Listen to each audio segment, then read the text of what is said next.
Welcome to my YouTube channel. I am your entrepreneurship tutor, Professor Henry Buisa of Jomo Kenyatta University of Agriculture and Technology. Today, I want to talk about the Wajakoya model. Yes, this is a 2022 Kenya's presidential candidate, and in his campaigns, he has come up with what I'm calling a model. Yes. Should Professor George Wajakoya become Kenya's fifth president, then he says he will legalize weed or marijuana growing and promote snake farming. Yes, let's listen to him. First of all, of raising the debt ceiling. The issue of raising the debt ceiling is not going to be there because you have the solution. And that solution is in growing marijuana, which will enable this country to clear off all the outstanding debts, pay off the debts, have enough money for all Kenyans wherever they will be, either inside the country or outside the country, so that we can sustain and arrest the situation before it comes out. So what is your projected revenue from marijuana? Well, if one sack of marijuana, and I'm not talking of those sacks that you see people carrying on, there is special sacks of marijuana which are scientifically made for marijuana. And if one sack of marijuana is 3.2 million US dollars, one sack of marijuana, 3.2 million US dollars. If you convert that into Kenyan currency, and if you grow 1,000 acres of land for marijuana, and you harvest more than 1,000 bags of marijuana, then definitely. In what Professor is saying about the debt ceiling, this is the situation in context. China has, in 2021, planted 169,000 acres of marijuana, and they made 1.2 billion USD in returns. Now, here is China that has given us 9 trillion in terms of debt, meaning already we are spending China's marijuana money in our projects. So if you do the math, 169 acres only giving 1.2 billion. And we have Kulalu Galana, 1 million. It was a 1 million acre project that failed, we know, for obvious reasons. So why should we take handouts from China, which is marijuana money, at high interest, yet we have arable land, yet we have the work, the labor that is there, we have youths who are unemployed. I think it's about time we decolonize the minds of our... Yes. But wait a minute. Is weed or marijuana legalized anywhere? And is it beneficial? Yes. Reports have it that Colorado's economy boomed after weed legalization. Colorado's gross domestic product, the GDP, increased by 4.4% in 2015, the year after regulated marijuana sales became legal for adults. Growth continued in subsequent years, increasing by 2.4 in 2016, 3.1 in 2017, and 3.5 in 2018. And according to Deloitte Canada report, since Canada has legalized recreational cannabis in 2018, the industry has contributed $43.5 billion to Canadian national GDP. The industry has generated 11 billion in sales nationwide and made 29 billion in capital expenditure, that is by February 2022.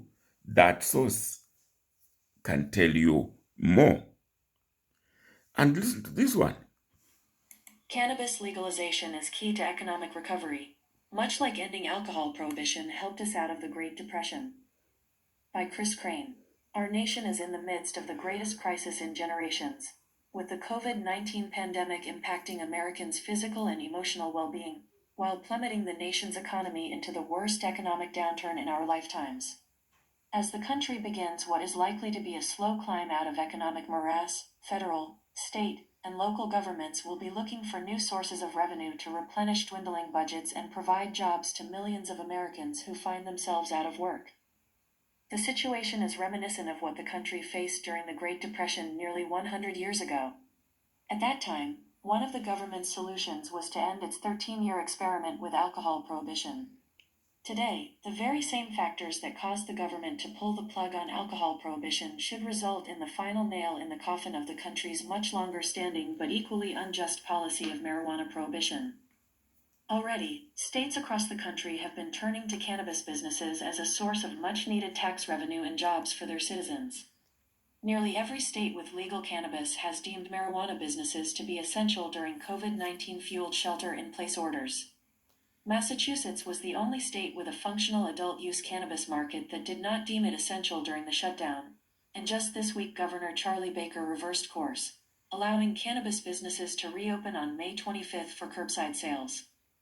States have been bucking the federal government on marijuana since Colorado and Washington voters made their states the first to legalize cannabis for adults in 2012, with 11 states now allowing adults over 21 to purchase, possess, and consume cannabis legally. This mirrors a trend from the days of alcohol prohibition, where cities like New York openly flouted prohibition laws and refused to enforce criminal penalties against the myriad of speakeasies that arose to quench New Yorkers' thirst for booze. Without an equivalent of the 18th Amendment to the Constitution for cannabis, states that oppose federal prohibition are able to set up regulatory structures to license cannabis businesses, removing the need for unregulated speakeasies of the alcohol prohibition era. It's no surprise that states across the country have looked to cannabis to help their ailing economies. The cannabis industry currently employs nearly 250,000 full-time jobs, more than 4 times the number of coal industry workers in the country. Yes, so marijuana is working in some places. And there is medical marijuana too. Medical marijuana. It's in the news as more and more states legalize it. But what is it used for? Studies show that marijuana may help several conditions. It's most commonly prescribed for chemotherapy side effects like nausea, vomiting, or weight loss, muscle spasms, and stiffness caused by multiple sclerosis, various pain syndromes, and seizures. It can be taken several ways: inhaled, either through smoke or vapor, as an edible, like in a cookie or an herbal tea, or as a liquid under the tongue. But marijuana is not without side effects. It can cause dizziness, confusion, and drowsiness. It can worsen some mental illnesses like depression. And like cigarettes, when smoked, it can hurt your lungs. So if you live in a legal state, talk to your doctor. Like any treatment, you can weigh the benefits and risks to determine if medical marijuana is right for you. For WebMD, I'm Dr. Arifa Kasaboy. Yes, we see that actually marijuana has benefits. Okay, it has setbacks also, but it's just like any other thing. Now, Professor Wajakoya proposes to introduce snake farming too. What's it? We're also introducing snake farming in this country. Snake farming. Yeah, so that we can actually extract poison, snake poison, for purposes of medication. Wow. Interestingly, snakes are a symbol of medicine and a logo for the World Health Organization. Yes, these are medicinal symbols, snakes, and the snake in WHO. Why? Well, I know you may not have wondered why it is a snake, which is a symbol of destruction, used ironically as a symbol of healing. Well, the answer lies deep, so I'm told, deeply sown in history, when Moses around 1400 BC used the bronze serpent erected on the pole to cure the people who are bitten by snakes. The other reasons why serpents have been used, or the serpent has been used, is the shading of the skin that indicated longevity and immortality. The snake's ability to change from a lethargic stage to one of rapid activity symbolized the power of convalescence from an illness. And at that source, we gather that snake venom contains several neurotoxic, cardiotoxic, cytotoxic, nerve growth factor, lectins, districtins, hymogaggins, and many other different enzymes. These proteins not only inflict death to animals and humans, but can also be used for the treatment of thrombosis, arthritis, cancer, and many other diseases. So, tells us that source. And in 2017, in Australia, venom was proposed. Proposal for wild harvest and export of venom. Blood and body parts from Australian native snake species was submitted for approval under the Environmental Protection and Biodiversity Conservation Act 1999. And indeed, it was agreed. What do experts say? Hi everyone, Cara Santa Maria here. Snakes, spiders, bees, jellyfish, scorpions, wasps, ants, centipedes, pufferfish. What do all of these animals have in common? Venom. There are already drugs on the market made from snake venom proteins that can treat a number of health scares.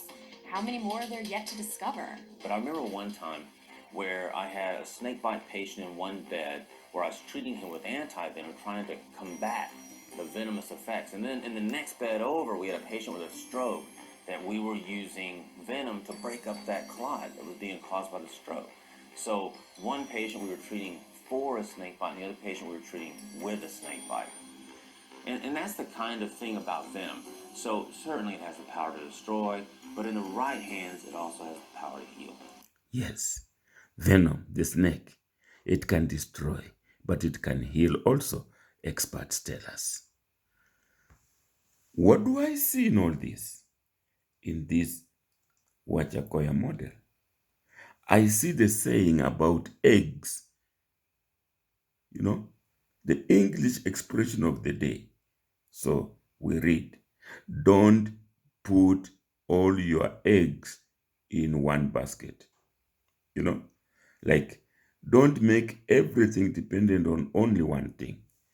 Spread the risk, diversify, put in different baskets. In relation to Kenya, yes, Kenya's trade deficit surges to 1.2 trillion on fuel industrial. Now that is Business Daily telling us.